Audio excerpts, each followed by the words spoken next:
you're ready to go ahead and reassemble these things. So for this task, many ways to do it, a couple different methods out there. What I like to do is just hold this poppet using the Allen wrench. You take your base seat and slide it on in there so the two angled faces sit together. This side right here is flat, if that helps you remember.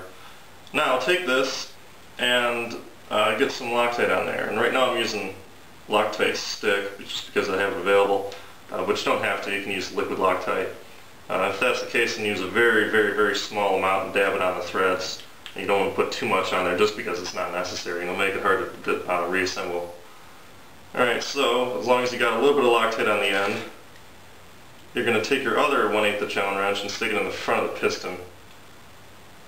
And then screw the two together.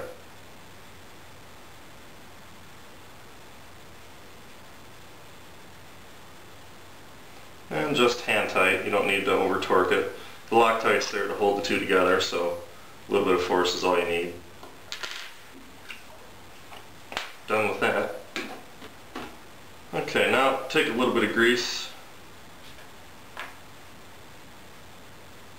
and grease up that piston O-ring. Make sure it's got a nice coat on there. Not too much, but it's a low maintenance part, so you don't want to mess with it too often. And when this is nice and assembled, just stick it back in the LPR body. Now you can replace these O-rings on the outside if you want. Like I said, some people like to do that, but I'm not going to bother doing it right now.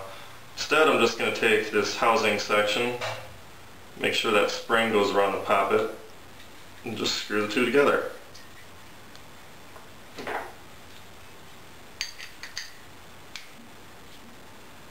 Make sure they go on pretty snugly. If they don't, then get out your pliers and crank it down a little bit.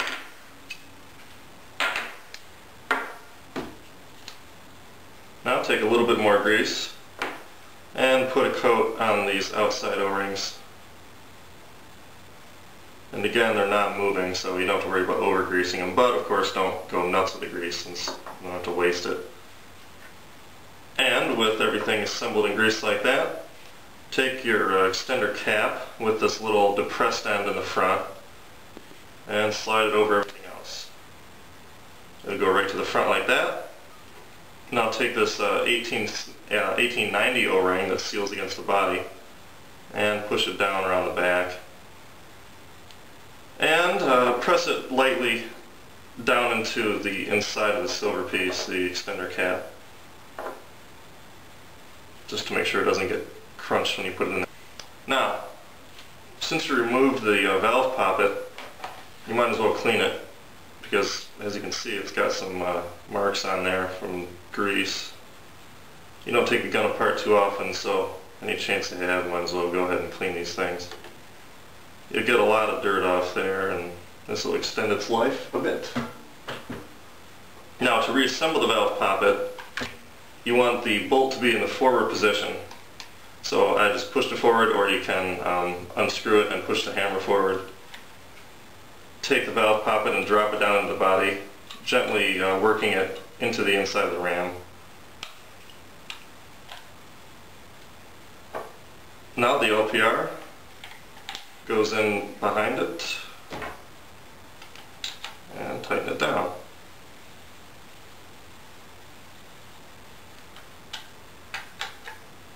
Doesn't have to be too tight, but should be tight enough it doesn't come off on its own. Now you just have to reassemble this end cap piece here. So take that bearing, if you have one, and drop it in there. Take the spring and push it back and forth a couple times just to distribute the grease that you put on the piston. And end cap just goes down there right after it.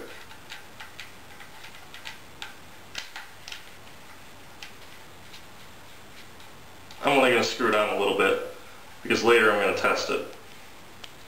That's a whole different process. But at this point, what you need to do is sit the gun down and don't touch it for a day.